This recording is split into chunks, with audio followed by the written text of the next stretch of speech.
طریق پست DHL آلمان. آدرس ما هم هامبورگ هستیم، انبار و شوروم ما هامبورگ هستیم، در مجتمع تجاری هامبورگ مایله هستیم، طبقه همکف، به آدرس پستی هامبورگ اشتغاسه 25 طبقه همکف و کد پستی 22083 هامبورگ. در اینجا حالا فرش‌ها رو با هم دیگه می‌بینیم.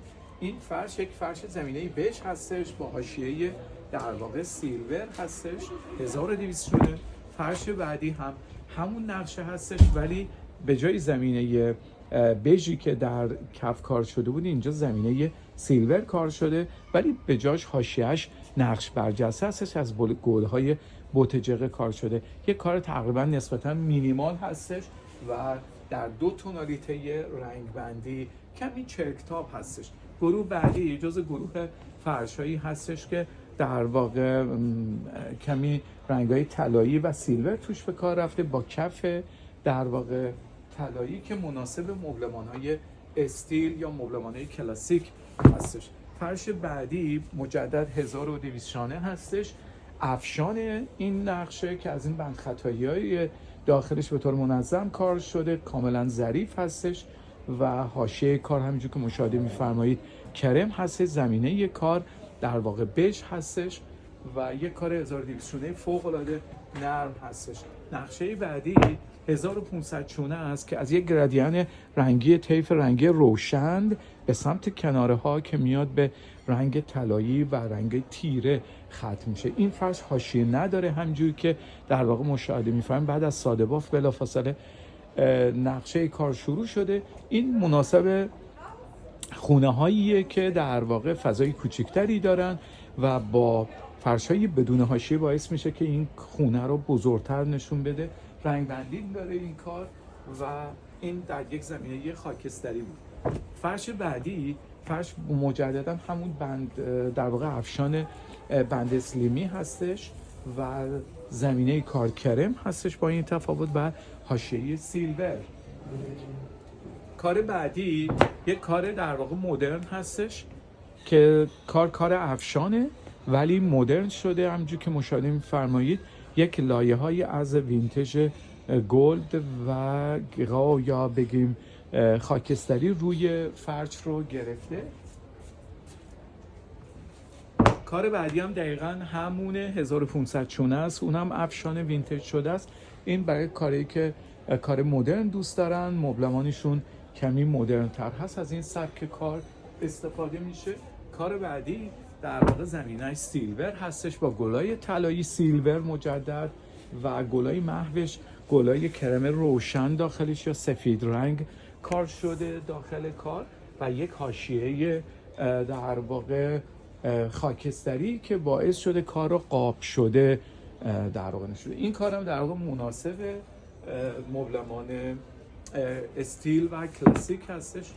این هم یک کار در واقع افشان گل فرنگ هستش، شباسی‌های بسیار ظریف و زیبایی داره، گل رزایی بسیار قشنگی داره، ولی کار در واقع یک کار دو رنگ خودشو نشون میده.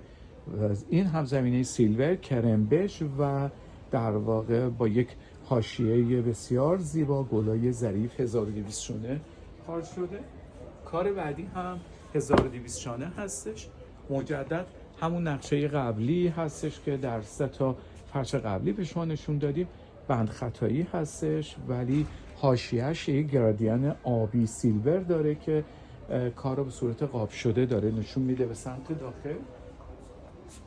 کار بعدی یک کار مدرن 1200 شونه هستش، مناسب اونایی هستش که در واقع نمیخوان گل و بوته ایرونی داخل نقشه‌هاشون باشه. این کار از این سبک کارا هستش که از این طرف رنگ کافی قهوه‌ایه و هرچی فرش به سمت قسمت طول فرش 3 متر فرش به سمت جلو میره روشن‌تر میشه.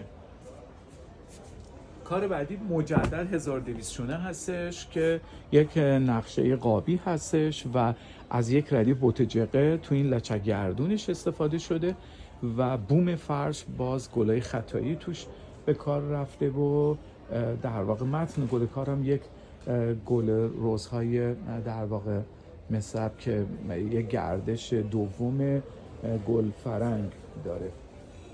1200 هستش کار.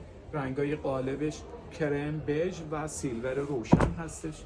کار بعدی هم در واقع مجدد این کار به سبک کارهایی که به مبلمان استیل میخوره جور در میاد.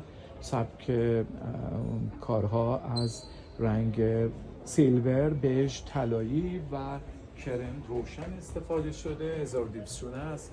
این کارم یک کار افشان دو گردشه از زمینه کار با یه رنگ در واقع سیلور کار شده.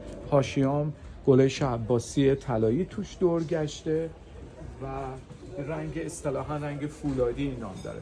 این کار قهوه‌ایه، جز کارهای یونیک کمتر کلکسیونی، کار قهوه‌ای کافی یا نسکافه‌ای در واقع موجوده که لچک‌های کار رو همینجور که مشاهده می‌فرمایید به رنگ‌های در واقع کرم بژ هستش و بوم کارم یک تورنج یا مدالیوم خوبی داره با متن زمینه بومم که خشتی کار شده و یک کار زیبایی هست.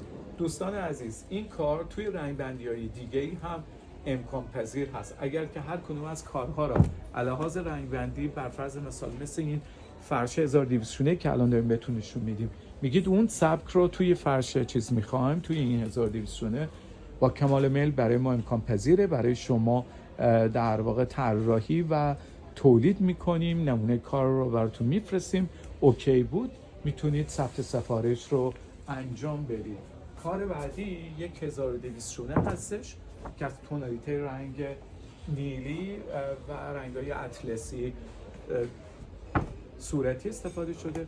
کار بعدی یک کار وینتیجه، یک کار وینتیج که مرکز فرش یا مدالیون فرش میاد روشن شده و کار هرچی به سمت کناره ها میاد به این کارهای در واقع طلایی که کار شده و کار حالت کهنه کاری و چیز استفاده شده، پاک شدگی هایی که توی کناره کار میبینید.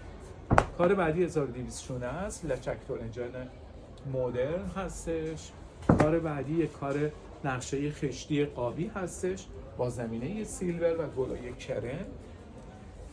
کار بعدی 1500 چونه از زمینه کار کرم روشن هستش. اینم کار یه سبک کار لچک تورنج داره، تو سبک اصفهان هستش و یه کاریه که کار خیلی روشن و خونه رو بزرگتر نشون میده. یک کار 1500 چونه در واقع افشان گلفرنگ داریم. سبک کار سبک بین سبکای تبریز و قم کار شده و حاشیه کار همونجوری که مشاهده می‌فرمایید سیلوره. 1500 چونه است، یعنی در هر متر مربع 2,250,000 گره به کار رفته. اکریلیک هایوالک هستش، نقش برجسته از کار و یک کار فوق‌العاده نرم و با کیفیتیه. این نقش هم مجدد تکرار شده. بریم کار بعدی. یک کار در واقع سبک فرانسوی هستش، همینجور که مشاهده میکنید یک کهنه‌کاریای توی متن کار انجام شده و گلایی که توی حاشیه و لچک ها اومده یک در واقع تونالیته از بژ طلایی روش حاکم شده و کار رو گلها کمتر خودش رو به چشم میاد. یک کار آبی پسرونه واسهتون داریم. این کار همینطور که مشاهده میفرمایید حدوداً 2 رنگ خودشو نشون میده و هیچ رنگ اضافه‌ای